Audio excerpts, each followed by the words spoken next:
दरम्यान उत्तर मध्य मुंबईमधून उज्ज्वल निकम यांना भाजपने उमेदवारी जाहीर केली आहे। त्यानंतर महाविकास आघाडीतून प्रतिक्रिया येऊ लागल्यात। उज्ज्वल निकम जरी उमेदवार असले तरी देखील महाविकास आघाडीचा उमेदवार या ठिकाणी जिंकेल असा विश्वास संजय राऊतांनी व्यक्त केला आहे। तर पूनम महाजन या चांगलं काम करत होत्या। भाजपने उत्तर मध्य मुंबईतून तिकीट कापल्यानंतर राष्ट्रवादी काँग्रेस शरदचंद्र पवार पक्षाच्या नेत्या सुप्रिया सुळे यांनी आश्चर्य व्यक्त केलेलं आहे।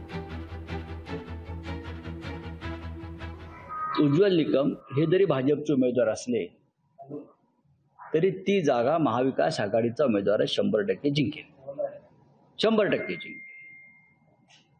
माझ्या माहितीनुसार त्या मतदारसंघात भाजपच्या अनेक प्रमुख नेत्यांनी उमेदवारी घेण्यास नकार दिला। त्या भागात कोण उमेदवारी घ्यायला तयारच नाही। उज्ज्वल निकम यांनी खरं म्हणजे जळगावमधून उमेदवारी घ्यायला पाहिजे होती असं मला वाटतं।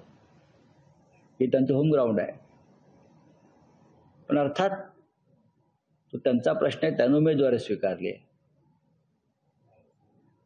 आणि नक्कीच तिथे एक लढत चांगली होईल। लोकशाही मराठी ऐका, पहा, जागरूक रहा।